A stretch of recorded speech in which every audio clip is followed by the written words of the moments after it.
The desert did not wake up slowly, it erupted. Before dawn could lift the cold off the sand, the sky above eastern Syria fractured with engine roar and electronic noise. Radar screens lit up, warning receivers chirped. Somewhere below, men who believed they were hidden realized too late that concealment had expired. The question hanging over the region was simple and dangerous. When a single attack on US forces triggers a sweeping response, where does punishment end and escalation begin? Just after 600 local time, US aircraft surged towards Syrian airspace under orders that left no room for ambiguity. This was not a warning shot, it was a deliberate dismantling of a network accused of striking American and partner forces days earlier. In Washington, the message was framed as deterrence decisive, proportionate, unavoidable. In the region, it read differently another moment when a crowded battle space flirted with catastrophe. As F-15 Strike Eagles crossed the border, Syrian early warning radars swept the sky, their signals feeding surface-to-air missile batteries that had not been briefed on the razor-thin coordination window holding the operation together. 6 seconds mattered. A single misread blip could have turned a punitive strike into a regional crisis. The jets pressed on anyway. This was the risk calculus of 2025 speed over comfort, precision over hesitation. Below the terrain complicated everything. Ridgelines blurred into one another, compounds melted into rock. Sensors could see heat, not intent. Intelligence had promised underground command posts coordinating last week's attack, but intelligence is probability, not certainty. Every target demanded judgment. Hit too fast and risk civilian harm. Wait too long and risk losing the target entirely. Modern air war lives inside those seconds. The first bombs fell with clinical violence. GPS-guided weapons adjusted in flight, arguing with wind and gravity, trusting satellites that might already be contested by jamming. When they struck, the effect was unmistakable. Reinforced structures collapsed inward blast waves, ripping through spaces designed to survive surveillance, not precision explosives. From altitude, it looked clean. On the ground, it was anything but. Yet even as impacts bloomed, the operation revealed its own limits. Half the target list sat in valleys where a few meters of error meant the difference between a command node and empty rock. Some heat signatures did not match the intelligence photos. Others raised the oldest question in war: who else might be inside air power could open the campaign, but it could not answer every doubt. This opening act was meant to be decisive. It was also a warning to militants, to regional actors, and to rivals watching closely from far beyond Syria. Under President Donald Trump, the United States was signaling that attacks on its forces would be met swiftly, visibly, and with overwhelming capability. But as the smoke rose, another question lingered in the silence between strikes: had this response restored deterrence, or merely reset the clock for the next test?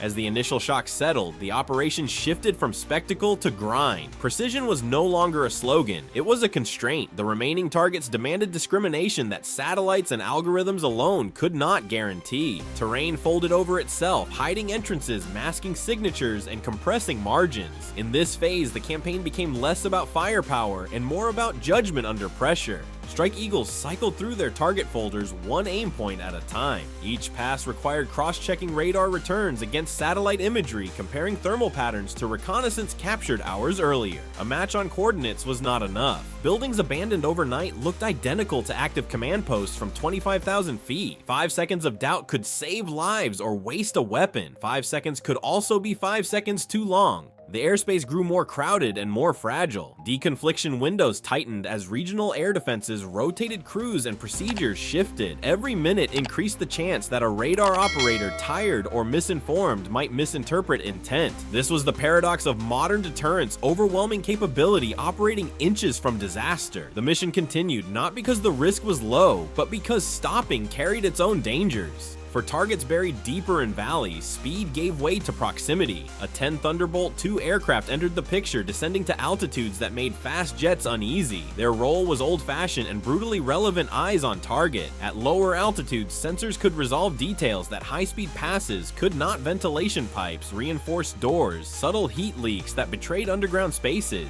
This was not elegance, it was persistence. The risks multiplied immediately. Man-portable air defense systems, crude but lethal, lurked in the terrain. Missile warning receivers blinked. Flares burned hotter than engines, confusing seekers designed decades ago, but still capable of killing. Each engagement revealed another truth: the battlefield was not frozen in time. Old weapons still mattered. Old mistakes still killed. When guns fell short, missiles filled the gap. Infrared seekers locked onto heat signatures that matched intent closely enough to justify release. Shots were taken from miles out, reducing exposure but never eliminating it. Every launch carried political weight alongside tactical effect. A successful hit reinforced the narrative of control. A miss would dominate headlines. Even so, air power alone could not sustain pressure indefinitely. Fuel fatigue and physics imposed their limits. As jets cycled off station to refuel gaps, appeared brief windows when militants might attempt to move assets or disappear. Those windows were anticipated. They were planned for. From beyond the border, rocket artillery waited. High-mobility artillery rocket systems stood silent in the desert, their stillness deceptive. When aircraft coverage thinned, rockets filled the void, arcing toward coordinates generated by persistent surveillance. The message was relentless continuity. There would be no safe pause, no predictable rhythm to exploit. By mid-morning, the target list was shrinking, but the campaign's character was clear. This was not a single strike meant to shock and end. It was a layered operation designed to deny adaptation, to compress time and space until mistakes became inevitable. And yet, beneath the choreography of sensors and weapons, the same uncomfortable reality remained. Every decision balanced force against fallout, certainty against consequence.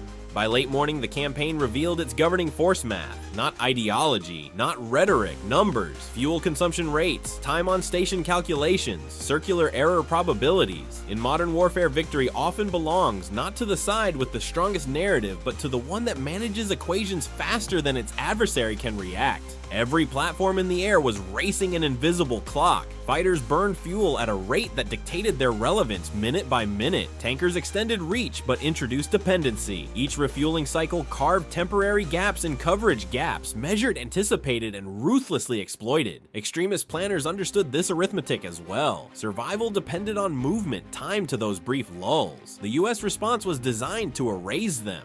This was where the operation's true architecture emerged. Aircraft handled what demanded precision and confirmation. Artillery handled persistence. Rockets did not tire. Crews rotated, launchers displaced, and coordinates flowed continuously from intelligent cells watching patterns unfold in real time. When movement was detected, geometry replaced debate. 90 seconds later, consequences arrived. Yet even this system had boundaries. GPS guidance delivered extraordinary accuracy, but accuracy was contextual. A rocket accurate to a few meters was devastating against vehicles and staging areas, but inadequate against a bunker entrance carved into a canyon wall. Some targets required angles no ballistic arc could provide. Others required timing that only a human eye could judge. Technology compressed decision space, but it did not eliminate uncertainty.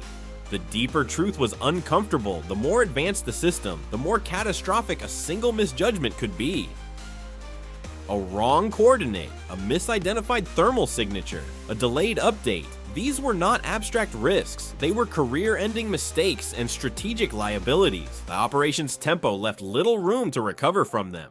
Human judgment remained the final filter. Crews evaluated not just what could be hit, but what should be hit. In a conflict saturated with sensors, restraint became a tactical skill. The ability to hold fire, to accept ambiguity, rather than force clarity through explosives was as important as lethality. That restraint rarely made headlines, but it shaped outcomes. This balance defined the modern battlefield. Automation accelerated action, but accountability remained human. The system could recommend, it could prioritize, it could even execute, but it could not own the consequences. Those rested with commanders, pilots, and political leaders who understood that every strike resonated far beyond its crater. As the remaining targets narrowed to the hardest cases, the campaign entered its most delicate phase. What remained were not the obvious nodes, but the resilient ones, the positions built to survive initial blows, the assets protected by terrain concealment and human shields. Neutralizing them required patience and proximity, not speed. This was no longer about demonstrating power. That message had been delivered hours earlier. Now it was about sustaining pressure without crossing lines that could not be uncrossed. In an era where conflicts echo instantly across borders and screens, the margin between control and chaos had never been thinner. And as the math continued to tick forward, one question hovered over every calculation. In a world where wars are fought in minutes but judged for decades, how much precision is enough?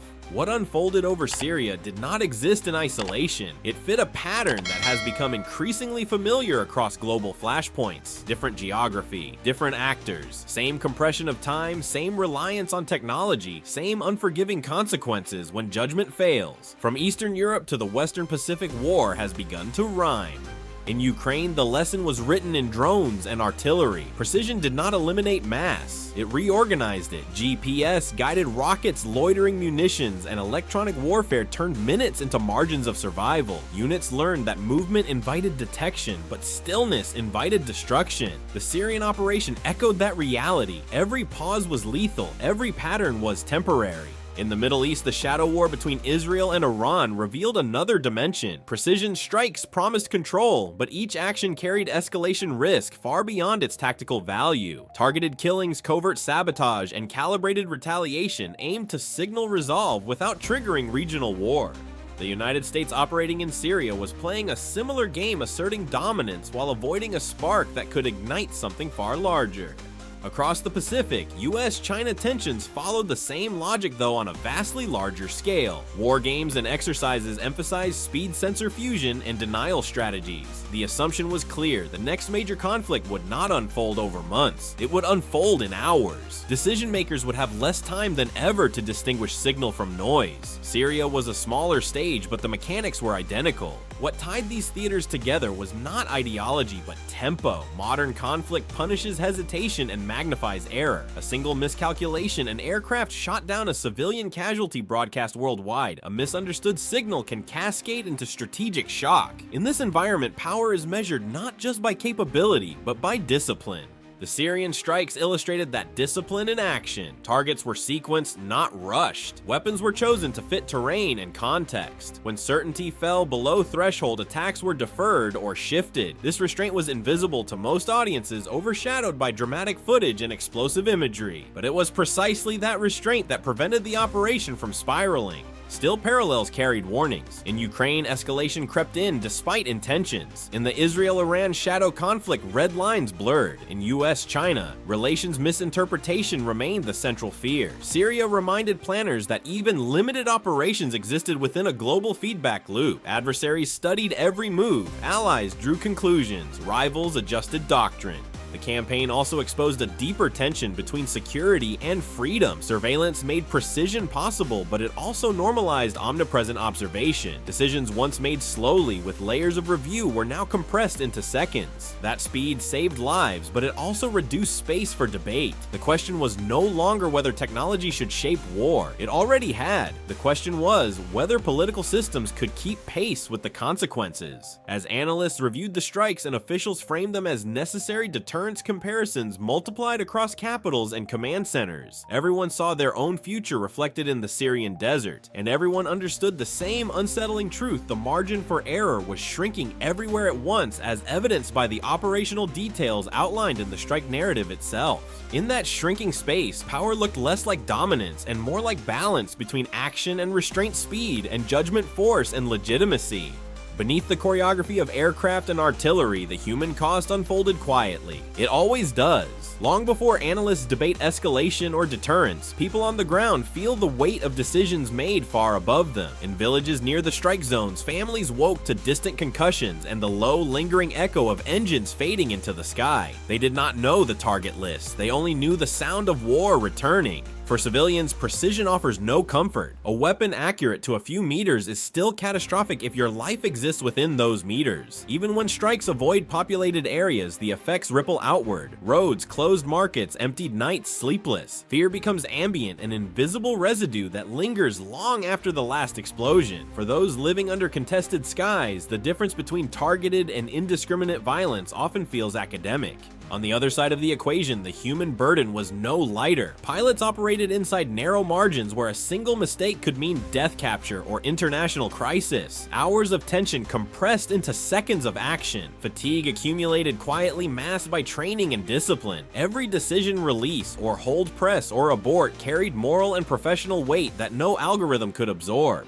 Ground crews shared that burden in different ways. Artillery teams waited through long stretches of stillness, knowing that when the call came, there would be no rehearsal. Intelligence analysts watched patterns shift in real time, aware that misinterpretation could cost lives they would never see. This was not distant warfare. It was intimate, relentless, and unforgiving. Even for those targeted, the human dimension was complex. Extremist networks rely on concealment and coercion, embedding themselves among civilians, exploiting terrain and fear. When strikes came, fighters scattered, but families remained. The cycle repeated itself as it had in other conflicts. Pressure displaced violence temporarily, but did not erase the conditions that allowed it to regenerate. This was the quiet paradox of modern counter-terror operations. Tactical success did not automatically translate into strategic resolution. Command posts could be destroyed in minutes, but ideology survived longer. Each operation bought time, sometimes valuable, sometimes fleeting. The question was, what that time would be used for.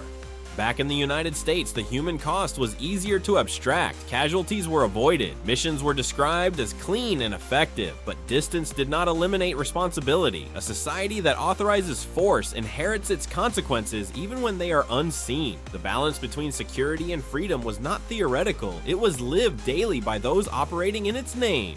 As the operation wound down, silence returned to the desert. For some, that silence meant survival. For others, it marked loss. For decision makers, it signaled temporary closure. But history suggested that silence was rarely permanent. It was merely the pause between questions about effectiveness, legitimacy, and the human price of maintaining order through force. By early afternoon, the last coordinates were cleared from the target folder. Aircraft peeled away, launchers displaced. The desert returned to stillness as if nothing had happened. But nothing about the operation was truly over. In modern conflict, the final strike rarely delivers finality. It delivers a message and invites a response. For Washington, the narrative was clear. Under President Donald Trump, the United States had acted swiftly to protect its forces, punish attackers, and reassert deterrence. No drawn-out debate, no ambiguity about intent. The strike signaled that American power remained decisive, precise, and willing to be used. Prestige, long argued to be eroding, was reinforced through action. Yet prestige is fragile. It depends not only on strength, but on judgment. Allies watched closely, measuring reassurance against risk. Adversaries studied the operation for vulnerabilities, not just firepower. Every capability demonstrated also revealed a dependence on satellites, on logistics, on coordination that could be contested in a larger war. Deterrence cut both ways. The deeper question lingered beyond Syria. How often could this model be repeated before it lost effect? Deterrence relies on credibility, but also on unpredictability. If responses become routine, they become manageable. If restraint is mistaken for hesitation, escalation follows. The balance is precarious, and history offers little margin for error. The strike also underscored a broader tension, shaping American strategy, the desire to maintain global security commitments without being drawn into endless conflict. Precision operations promise a middle path force without occupation punishment, without entanglement. But that path narrows as rivals adapt and conflicts intertwine. From Eastern Europe to the Middle East to the Pacific, the same forces were at work. Speed compressed decision-making. Technology magnified consequences. Public tolerance for prolonged war declined, even as threats multiplied. In that environment, every action carried symbolic weight, far beyond its tactical impact. As analysts debated outcomes and officials framed success, one unresolved question remained at the center of it all. Had this operation strengthened stability or merely postponed the next test? Had it reinforced norms or accelerated a world where force speaks faster than diplomacy? The desert offered no answers. It never does. It only absorbed the echoes and waited.